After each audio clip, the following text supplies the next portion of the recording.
Well, good evening, visitors. Welcome to the Australian War Memorial's Last Post ceremony. My name is Richard Cruz, and joining us today from the Royal Australian Air Force is Wing Commander Andrew Rees. We welcome the members of the National Servicemen's Association of Australia, ACT branch, who are joining us this evening. This year commemorates the 54th anniversary of the Second National Service Scheme. The National Service Act of 1964 required males aged 20 years and older to register to serve in the Defence Force for a period of 2 years continuous service, followed by 3 years in the Reserve Forces. In 1965, the Defence Act was amended, and as a result, national servicemen, known as NASHOs, could be sent overseas and indeed were deployed to Vietnam. Between 1965 and 1972, more than 800,000 men registered for national service.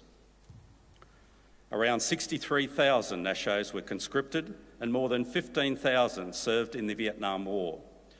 Over 200 were killed and 1,200 were wounded. As always, we welcome the veterans who have served, those that are still serving, and the families that love and support them. We're honoured this evening to acknowledge Lieutenant General Xavier Del Volimon, Deputy Secretary for Defence and National Security France, and Ms Cecilia Perkins, First Assistant Secretary, Security and Vetting Services Australia. We also welcome His Excellency Mr Christophe Pernou, French Ambassador to Australia. Mr John King, President, ACT Branch, Returned and Services League of Australia. We also warmly welcome members of the Army Indigenous Development Program who are joining us as well. We acknowledge the members of RSL Services Clubs Association, RSL Victoria and RSL Queensland, who are watching the broadcast of this ceremony across Australia. During this evening's ceremony, wreaths will be laid at the base of the Pool of Reflection by visitors and students on behalf of the following schools. From New South Wales, St Philip's Christian School, Narara from Gosford, and from Victoria, Toorak College, Mount Eliza. Australia's Federation Guard is a tri-service ceremonial unit of the Australian Defence Force. They provide a ceremonial presence at civil and military events and during visits to Australia by foreign dignitaries. The Guard will now dismount the catapult party from the tomb of the unknown Australian soldier.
Catapult party, rest on.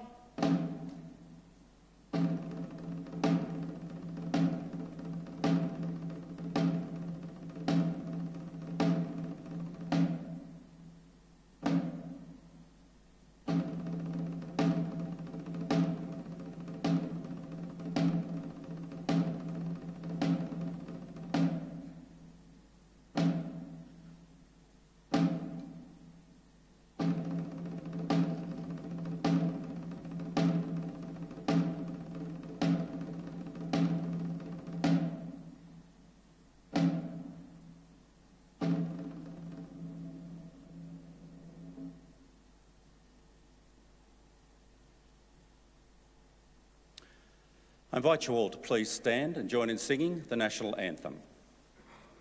Catapult party, right hand, shoot. Catapult party, freeze and arms.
Catapult party, shoulder, arms.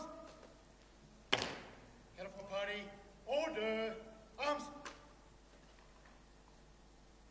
Students, you may be seated.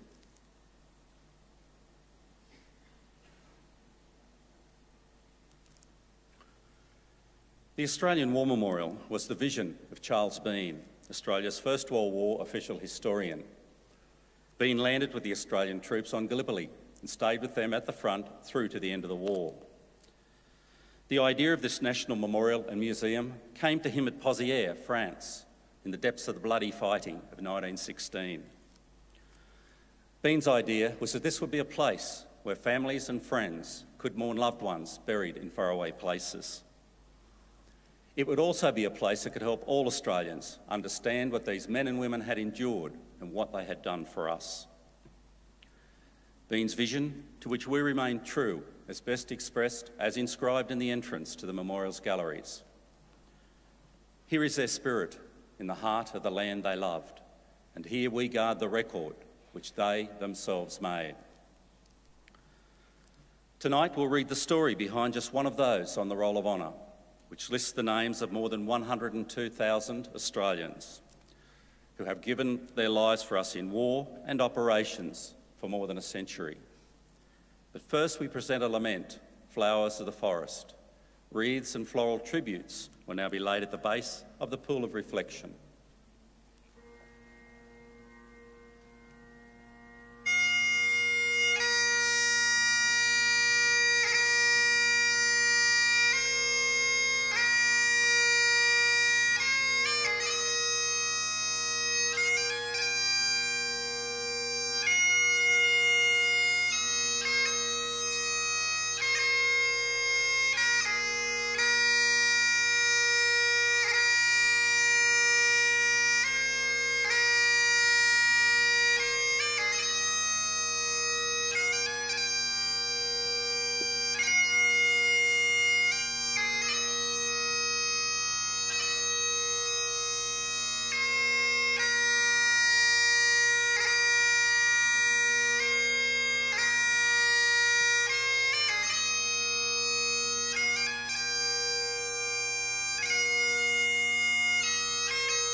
Today we remember and pay tribute to Trooper Robert Leslie Baird. Known to friends as Les, Robert Baird was born in the Melbourne suburb of Footscray on the 6th of April 1891, the son of Henry and Caroline Baird. Robert's mother died when he was 8 years old, and the family moved to the Shire of Wagen, southeast of Perth, where Robert's father worked as a farmer. Robert attended Fremantle Boys' School before going on to work as a station hand. Robert was a few months shy of his 24th birthday when he enlisted in the Australian Imperial Force in January 1915. His brothers Ernest and Hubert, who were working in Mildura in Victoria, had enlisted in October and November 1914, joining the Light Horse. Robert was allotted to the reinforcements to the 10th Australian Light Horse in mid-February, and on the 19th of April 1915, left Australia aboard the troopship Argyllshire. Joining his unit in late May, he was posted to B Squadron. Less than a fortnight later, on the 8th of June, he received a gunshot wound to his left leg at Quinn's Post at Gallipoli. He was evacuated from the peninsula and admitted to hospital in Alexandria, suffering from damage to a main artery. His wound proved mortal and he died on the 14th of June 1915. He was buried the following day at Chatby Military and War Memorial Cemetery in Alexandria. He was 24 years old. Shortly after his death, 3 of Robert's brothers, all of whom were at the front, placed a notice of remembrance in the local paper. While Frank, Ernest and Hubert would return home, Robert's absence would be felt by the family in the years to come. Robert Baird's name is listed on the Roll of Honour on my right, among almost 62,000 Australians who died while serving in the First World War. This is but one of the many stories of service and sacrifice told here at the Australian War Memorial. We now remember Trooper Robert Leslie Baird, who gave his life for us, for our freedoms, and in the hope of a better world.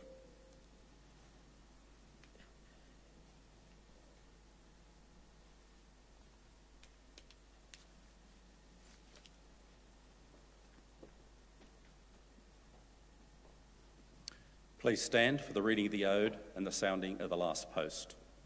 Catapult party, shoulder, arms.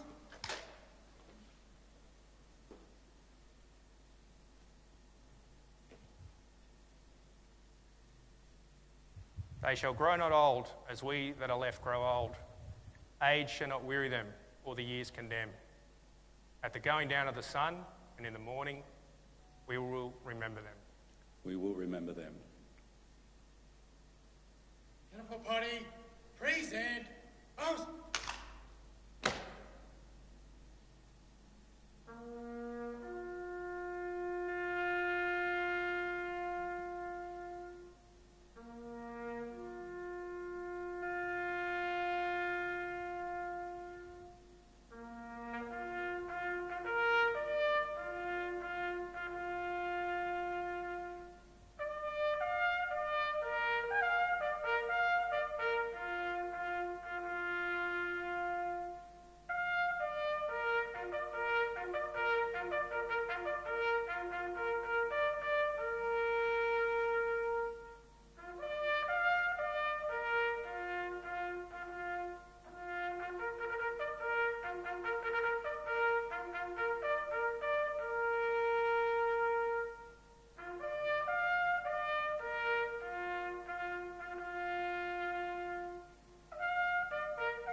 Uniform party, outwards, turn. Uniform party, quick, march.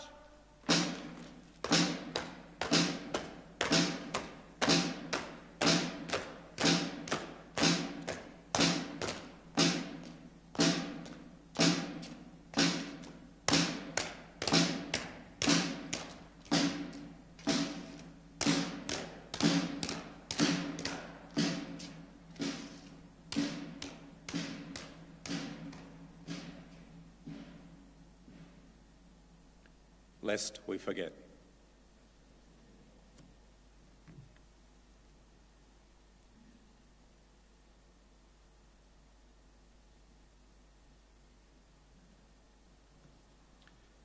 We leave you this evening with the words of the memorial's founder, Charles Bean. Many a man lying out there at Pozières or in the low scrub at Gallipoli with his poor, tired senses barely working through the fever of his brain has thought in his last moments, well, it's over. But in Australia, they will be proud of this. Ladies and gentlemen, girls and boys, that concludes this evening's last post ceremony. We thank you for visiting the Australian War Memorial and wish you all a very good evening. Thank you.